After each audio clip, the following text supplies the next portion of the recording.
ठीक है, तो डिफेक्ट ऑफ इमेजेस क्या होगा आपका, इम्परफेक्शन और defects of the images are called aberrations. ठीक है, तो एब्रेशंस क्या होते हैं, जो डिफेक्ट्स होते हैं इमेजेस के, तो आप ब्रॉडली उनको दो कैटेगरीज में डिवाइड कर सकते हैं। हमारे कोर्स में तो एक तरह से कुछ भी नहीं है, बट कभी मेंस वाला पूछ सकता है ये डिफेक्ट्स के बारे में, क्योंकि एससीवी ने लिखा हुआ है, तो हम सारे तो नहीं करेंगे, हम केवल दो एक करेंगे मेनली, क्रोमेटिक एब्रेशंस। ठीक है, क्योंकि ये बहुत हो गया है कि म्यू जो आपका होता है लेमडा पे डिपेंड करता है। ठीक है, डिस्पर्जन भी इसी पर बेस्ड है। तो ये जो एब्रेशंस होते हैं ना बेटा, लाइट की वजह से जो एब्रेशंस हो रहे हैं वो कहलाते हैं, देखो दो कैटेगरीज में बांटा है इसको। एक तो होता है क्रोमेटिक एब्रेशंस, ठीक है, ध्यान से सुन लो, आपका बेटा में आ जाए। क्रोमेटिक एब्रेशंस का मतलब होता है लाइट की वजह से जो इमेजेस में डिफेक्ट क्रिएट हो। ठीक है, क्रोमेटिक एब्रेशंस का मतलब होता है लाइट की वजह से जो इमेजेस में डिफेक्ट क्रिएट हो रहे हैं वो क्या कहलाते हैं, क्रोमेटिक एब्रेशंस कहलाते हैं। ठीक है, बिकॉज ऑफ लाइट, तो लाइट की वजह से कौन सा डिफेक्ट होता है, वही होता है लाइट की वजह से कि लाइट की जो वेवलेंथ है, ठीक है ना, उसके लिए अलग अलग रिफ्रैक्टिव इंडेक्स है मीडियम, हर वेवलेंथ का रिफ्रैक्टिव इंडेक्स अलग अलग, तो इसकी वजह से जो डिफेक्ट्स क्रिएट होते हैं वो क्या कहलाते हैं, क्रोमेटिक एब्रेशंस कहलाते हैं। मोनोक्रोमेटिक एब्रेशंस, मोनोक्रोमेटिक कह दिया तो लाइट की डिफरेंट डिफरेंट वेवलेंथ तो है, सिंगल वेवलेंथ है, फिर भी डिफेक्ट क्रिएट हो रहा है। ठीक है, तो वो किसकी वजह से होगा, वो आपके ऑप्टिकल इंस्ट्रूमेंट्स या जो भी रीजंस रहेंगे उनकी वजह से होगा, बट लाइट की वजह से तो नहीं होगा। ठीक है, तो मोनोक्रोमेटिक के भी कई एग्जाम्पल है, जिसमें से एक स्फेरिकल एब्रेशन अपन देख लेंगे, जस्ट डेफिनेशन। ठीक है, तो ये स्फेरिकल एब्रेशन बेसिकली वही है कि आपका जब पैराक्सियल रेज नहीं होगी, जैसे मिरर लिया आपने स्फेरिकल मिरर, तो अगर पैराक्सियल रेज नहीं होगी तो फिर वो अलग अलग जगह फोकस करेगी। ठीक है, तो अब इसमें लाइट की कोई गलती नहीं। ठीक है ना, इसमें लाइट की कोई गलती नहीं है, उस स्फेरिकल मिरर की गलती है कि वो इतना बड़े साइज का क्यों हुआ कि उसमें से कुछ रेज मार्जिनल बन गई। ठीक है, तो वो क्या कहलाएगा, वो मोनोक्रोमेटिक एब्रेशंस कहलाएगा। ठीक है, तो क्रोमेटिक एब्रेशंस आपका लेंस में भी बहुत परेशान करता है, मिरर में कोई क्रोमेटिक एब्रेशन नहीं हो सकता क्योंकि मिरर में कहीं रिफ्रैक्टिव इंडेक्स यूज नहीं हो रहा। ठीक है, तो ये क्रोमेटिक एब्रेशन मेनली लेंसेज में परेशान करता है।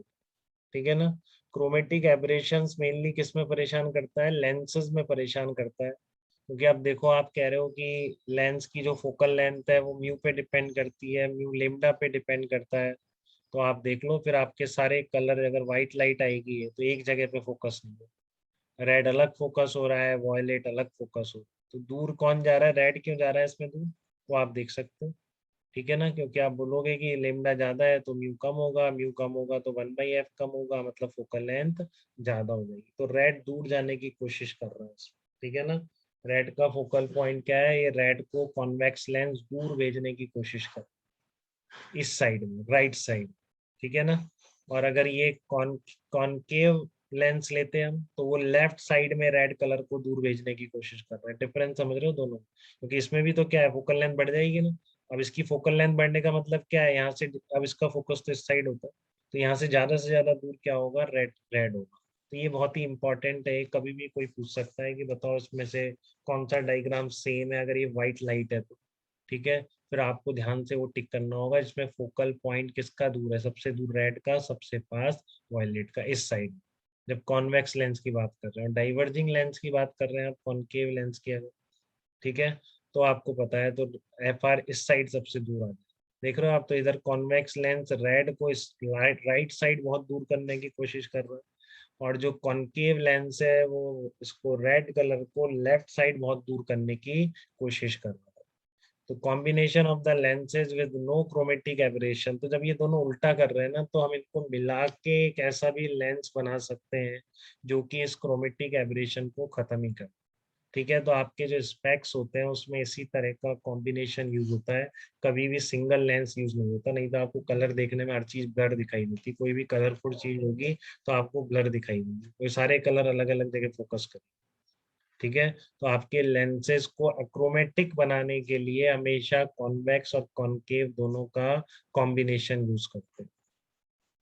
ठीक है बेटा, इतनी बात क्लियर है आपको। क्रोमेटिक, ये क्रोमेटिक एब्रेशन का मतलब है हर वेवलेंथ के लिए म्यू अलग अलग है।